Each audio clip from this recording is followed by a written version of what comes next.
കോഴിക്കോട് ജില്ലയിൽ west Nile ആശങ്ക ഒഴിയുന്നു. പുതിയ കേസുകൾ റിപ്പോർട്ട് ചെയ്യാതെ വന്നതോടെ പനി നിയന്ത്രണ വിധേയമായി എന്നാണ് വിലയിരുത്തൽ.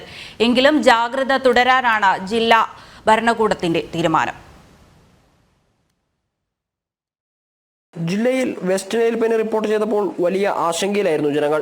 നഗരസഭാ പരിധിയിൽ 3 7 കേസുകൾ ഒരാഴ്ചക്കിടെ റിപ്പോർട്ട് ചെയ്തു. ഇതോടെ ജനങ്ങളും ഭീതിയിലായി. എന്നാൽ അതിനുശേഷം പുതിയ കേസുകൾ റിപ്പോർട്ട് ചെയ്തില്ല എന്നത് ആശ്വാസം നൽകുന്നു. നിപ്പയ്ക്ക് ശേഷം വന്ന വൈറസ് ബാധയെ കരുതലോടെയാണ് ജില്ലാ ഭരണകൂടം നിരീക്ഷിച്ചത്. കോഴിക്കോടിന് പുറമെ മലപ്പുറം, തൃശൂർ, പാലക്കാട് ജില്ലകളിലും വെസ്റ്റ് നൈൽ പനി റിപ്പോർട്ട് ചെയ്തിരുന്നു. അതേസമയം വെസ്റ്റ് നൈൽ നിരീക്ഷിക്കാനുള്ള സംവിധാനങ്ങൾ ആരോഗ്യവകുപ്പിന്റെയും തദ്ദേശ വകുപ്പിന്റെയും നേതൃത്വത്തിൽ കോഴിക്കോട് ജില്ലയിൽ നടപ്പിലാക്കുന്നുണ്ട്. വാർഡ് തല ജാഗ്രതാ സമിതികളുടെ നേതൃത്വത്തിലാണ് പ്രവർത്തനം. കൂടാതെ മുൻപ് മഞ്ഞപ്പിത്തം, എലിപ്പനി, ഡെങ്കിപ്പനി മുതലായ രോഗങ്ങൾ റിപ്പോർട്ട് ചെയ്തിരുന്ന വാർഡുകളെ ഹോട്ട്സ്പോട്ടുകളുമാക്കിയിട്ടുണ്ട്. ജനം, കോഴിക്കോട്.